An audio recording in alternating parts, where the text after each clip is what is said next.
कक्षा 7वीं का छठा अध्याय त्रिभुज और उसके गुण। त्रिभुज क्या है?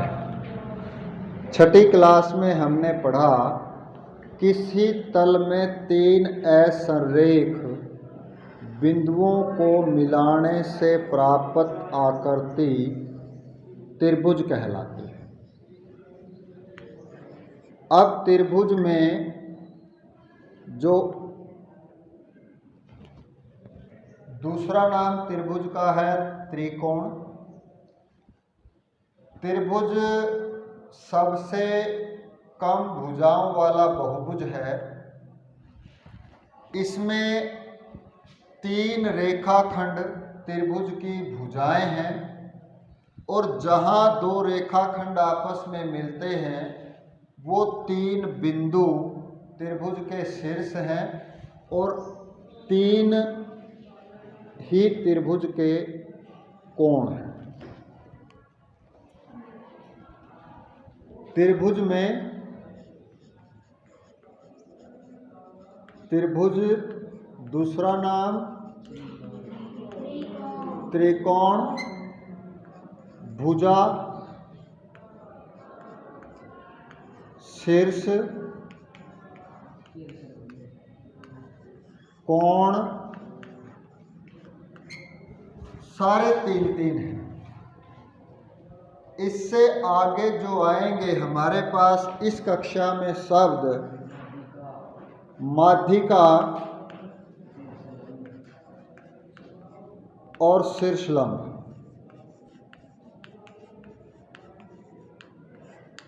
ये भी 3 हैं। माध्यिका है क्या? शीर्ष का आपको पता चल गया। मध्य का मतलब होता है बीच। समझ आ गया यहां तक? ये जो बीसी भुजा है इसके बीच में जो बिंदु है डी, इसके बीच वाले बिंदु को सामने वाले शीर्ष के साथ मिला दें तो ये जो एडी रेखाखंड है वो क्या है? त्रिभुज एबीसी की माध्यिका, जो बीसी को बराबर 2 भागों में बांटे। बीसी के मध्य बिंदु को ए के साथ मिलाने वाले रेखाखंड को कहेंगे माध्यिका। अब एसी का भी कोई मध्य बिंदु होगा इसके बीच में भी, जहां से इस तरफ की दूरी और उस तरफ की दूरी ठीक बराबर हो। अब इस ई के सामने का जो शीर्ष है वो है बी।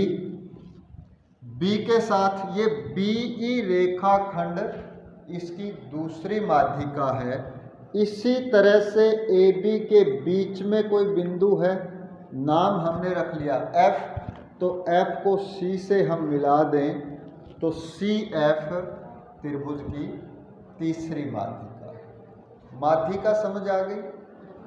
किसी त्रिभुज की भुजा के मध्य बिंदु को सम्मुख शीर्ष से मिलाने वाला रेखाखंड माध्यिका कहलाता है। पल्ले पड़ गई बात में। अब ये भी 3 है, भुजा 3, शीर्ष 3, कोण 3, माध्यिका 3 और शीर्ष लंब भी 3 होंगे। शीर्ष लंब 3 कैसे होंगे? ये एक त्रिभुज है। हमने कोई भी त्रिभुज ले लिए, इसका नाम मैं रख देता हूं PQR। शीर्ष लंब, शीर्ष से गिराया गया लंब। मैं यहाँ एक, आपने वो देखी होगी, मिस्त्री काम करते हैं, देखे मिस्त्री चिनाई वाले, और एक वो रस्सी रखते हैं और रस्सी के नीचे एक लोहे का शंकु, लट्टू बोलते हैं उसको, सैल होती है वो, उसके ऊपर एक इतनी सी क्या होती है, लोहे की पत्ती होती है, उसमें से वो रस्सी वो दीवार के ऐसे लगा के उसमें से छोड़ते हैं। तो वो लंबवत होती है, वो ईंटों को देखती है, अभी कोई आगे पीछे तो नहीं है ईंट। तो यहाँ पे हम किसी धागे को उसके नीचे कोई नट बांध दे या कुछ भी छोटा सा वजन बांध दे नीचे और यहाँ से उसको लटका दें, जहाँ पर भी वो सीधा इस पे पड़ेगा वो रेखाखंड इसका शीर्षलंब कहलाएगा, जो आधार के साथ 90 डिग्री का कोण बनाएगा। ठीक है, परिभाषा क्या होगी? बिंदु शीर्ष बिंदु से गिराया गया ऐसा रेखाखंड जो सामने वाली भुजा के साथ 90 डिग्री का कोण बनाता है, शीर्षलंब कहलाता है। ठीक है, इसका इस पे और इसका इस पे बना। अब ये माध्यिका जितनी भी होंगी वो त्रिभुज के अभ्यंतर में होंगी, अभ्यंतर, बहिर्भाग और त्रिभुज पर। ये हमने छठी क्लास में किसी भी बंद आकृति के बारे में सीख लिया था। अंदर का भाग अभ्यंतर, बाहर का भाग बहिर्भाग, और इसके ऊपर इस पंक्ति, इस लाइन के ऊपर कोई बिंदु वो आएगा उस आकृति पर। त्रिभुज पर है तो ये F, E और D ये त्रिभुज पर हैं बिंदु। कहाँ है? त्रिभुज पर। और ये बिंदु त्रिभुज के अभ्यंतर में है, अंदर है, और कोई और बिंदु हम यहाँ पे लें वो त्रिभुज के बाहर है। समझ आ गया? हम धागा लेके छोड़ दें और जहाँ पर वो सीधा पड़ेगा वो 90 का कोण बनाएगा। समझ आ गई बात? क्लियर है? ड्राइंग में आप सीखा होगा आपने छठी क्लास में, लंब गिराना। यहाँ से प्रकार खोलते हैं, चाप लगाते हैं, इस चाप को 2 बराबर भागों में बांटते हैं और ऊपर लाइन इसको मिला देते हैं, तो वो लंब गिराना। ठीक इस बिंदु से भी गिर जाएगा, वो इस बिंदु से भी गिर जाएगा। अब त्रिभुजों के प्रकार भी 3 हैं, छठी क्लास में हमने सीख लिया, और 3 भी भुजाओं के आधार पर हैं और 3 ही कोणों के आधार पर हैं। यदि हम कोणों के आधार पर बात करें, 3 तरह की त्रिभुजें होंगी। एक होगी न्यून कोण। कौन सी? न्यून कोण, जिसके सारे ही कोण यानी कि तीनों कोण 90 डिग्री से कम होंगे। इसमें तीनों के 3 शीर्षलंब त्रिभुज के अभ्यंतर में होंगे, भीतर होंगे। एक होगी समकोण। एक कोण 90 डिग्री का होगा जिस त्रिभुज में, तो इसके 2 लंब तो ये भुजाएं होगी।